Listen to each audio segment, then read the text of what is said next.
Hello world, Keon here, and thank you for tuning in to the second part of my Bulletstorm Full Clip Edition review. This video covers the retrospective and the story synopsis. My review and final thoughts on this game are going to be present in the third and final video. Hopefully that'll be done before the end of this month, but who the hell knows at this point. I value your time though, so let's go ahead and dive right into the retrospective. The year is 2011. Epic Games is on top of the world due to the overwhelming success of their Gears of War games and the Unreal Engine 3. These two properties made me a huge fan of theirs during my college years. Gears of War became one of my favorite franchises because Halo 3 wasn't out by the time I had bought my first of several Xbox 360. To this day, I'm still a fanboy. I don't even own an Xbone. What am I doing with my money? While Epic Games at the time deserved my admiration, a big reason I think I fell in love with Gears of War is because I was able to play a campaign next to my younger brother while we both murdered aliens to the soothing sounds of Gnarls Barkley. It's enough to make a grown man cry, but not this man. Get back in there, Tia.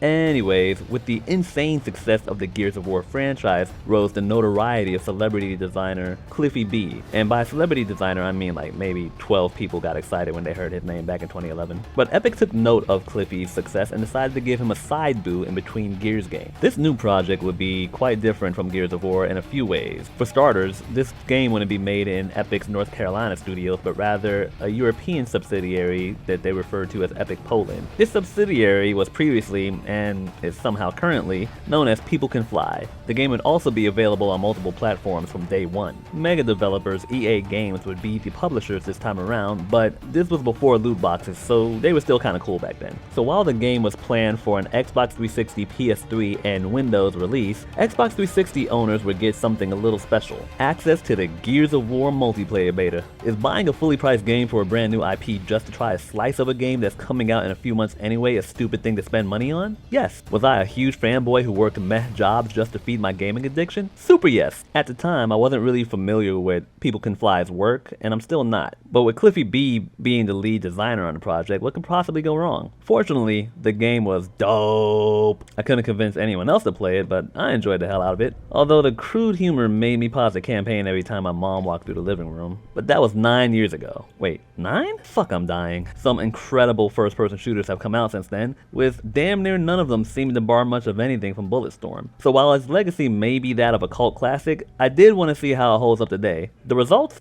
While a review is part of this project and will be included in the third video, I wanted to go over the story real quick. Don't worry, while there's plenty of little character moments that we could pick apart, I know I'll never finish this video if we start that. So we'll mostly focus on the plot, which isn't all that thick, much like Trishka's unfortunate ass.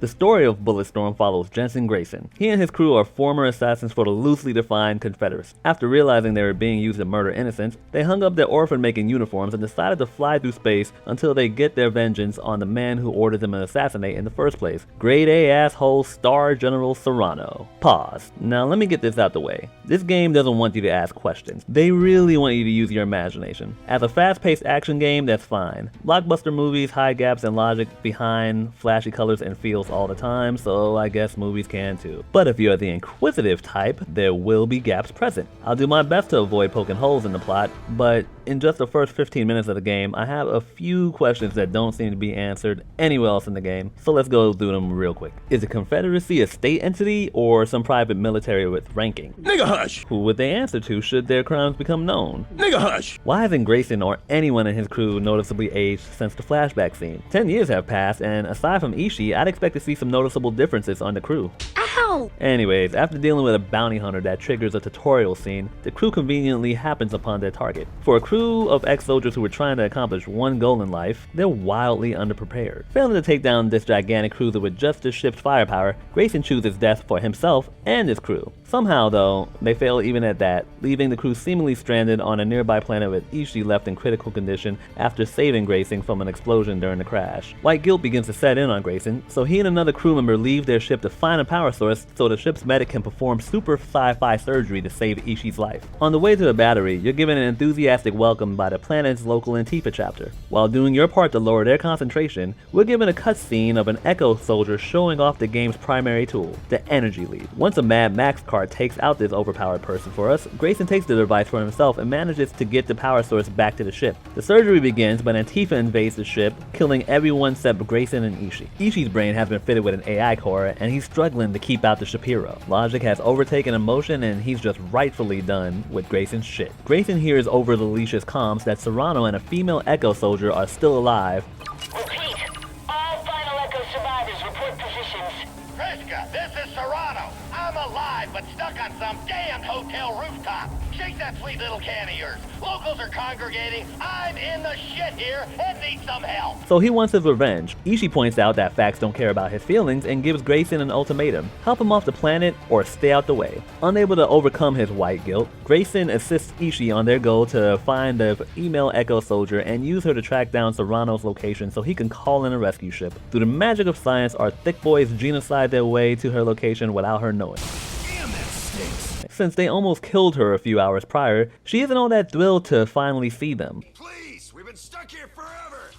Help us get an evac off-world. Yeah? Go fuck yourself!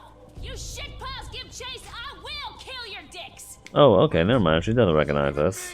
You're gonna kill my dick? Eventually, things slow down and one of the most awkwardly sexualized intro scenes occur. Wow. Maybe I'm thinking too much again, but I can't imagine this room smelling like anything but musty genitals. Damn, that stinks. After some stellar conflict resolution skills, Trishka joins the team on their quest to find Serrano. We're given more insight into the world's factions, but again, nothing too complicated. Skulls exist. Creeps also exist. They don't like each other, but like in a social way. Creeps are pretty fond of the skulls when it comes to nutrition and interior decor. Oh, and there are some overly mutated, armored, explodey dudes. As the group gets closer to Serrano's location, new lines of conflict are starting to form. Grayson recognizes Trishka as the formerly underage daughter of the journalist he killed in the flashback. Ishii has been trying to fight his inner Shapiro, but still won't hesitate to put Trishka and Grayson down if they decrease his odds of him doing so. During one of the conversations between Trishka and Grayson reveals that Serrano had ordered her father dead, but doesn't reveal that he was the one that pulled the trigger. It's the fact that he lied about it. I didn't lie, exactly. I just left out the part about being a kid. A lie of omission is still a lie. We're also given some exposition about where we actually landed. Some cold-blooded business entity thought it'd be a sweet idea to open a tourist resort in a barely habitable planet. This part of the story threw me off because it is just something you wouldn't see on Earth. Things didn't pan out right, and the prisoners building the place weren't huge fans of social distancing, so everything's apparently gone to shit. The Confederacy was contracted to deal with them, so not Disney can try again. After finally reaching Serrano, he gives you a warm welcome. Awful damn kind of you to aid Trishka in my rescue. Trishka, please show this mutinous pile of excrement our appreciation. A Mexican standoff occurs, but Serrano's trying to dip, so he makes an executive decision. Now that Serrano is part of the team, dick jokes and insults approach critical mass. Seriously, some of the best lines in this game are delivered perfectly by Serrano's voice actor, Anthony DeLong. With the role of world builder vacant, Serrano expands on the factions we've been fighting. Many are former prisoners, but they're also former tourists. I imagine this was supposed to tug on something emotional in the player, but all it did was reveal to me that I've been playing a power fantasy all along. Anyways, with the tourist resort being structurally salvageable, but socially unbearable, much like my remaining friend circles, Serrano is contracted to explode a DNA bomb in order to specifically kill the skulls and mutants living on the planet's surface. Of course, the bomb has already been set, so we gotta get the fuck out. Once we reach the crashed cruiser, Serrano tricks our heroes into locking themselves into the ship as the bomb keeps ticking. With our heroes trapped and their end certain, Trish reminds us that off-screen deaths ain't shit and opens the door for us to escape. Deus ex machina. With the gang back together again and more respecting of each other than before, they slaughter their way back to Serrano's incoming rescue ship. After arriving on the ship, we fight the final enemy type for a few minutes before beating Serrano with a QTE boss fight. Yep, a QTE boss fight. Now, one quick thing I want to bring up is that during my playthrough, both times, this scene played out with Grayson just miming things. His animation would play, but his mouth would stay shut and no sound nor subtitles would pop up. You?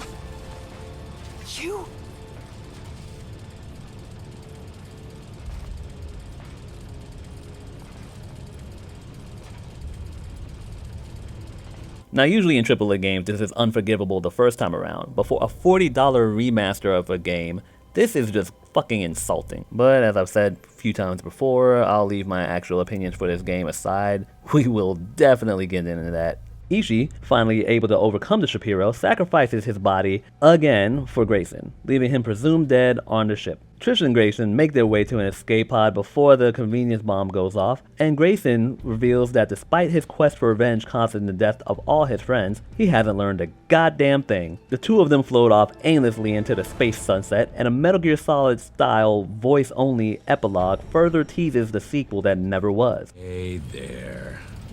How you feeling, Sushi Dick? You see God while you were gone? Serrano has been fixed with super sci-fi surgery, and Ishii's been saved, but his mind unfortunately has been completely taken over by the Shapiro at this point. And that's it. That about wraps up the story. Appreciate you as always for watching, and before I go, the question for this week is, what is your favorite insult throughout the game? Mine's is a particularly offensive one, but I just find it fucking hilarious. How you feeling, Sushi Dick? Let me know what you think in the comments, and look forward to seeing y'all next time. Peace out.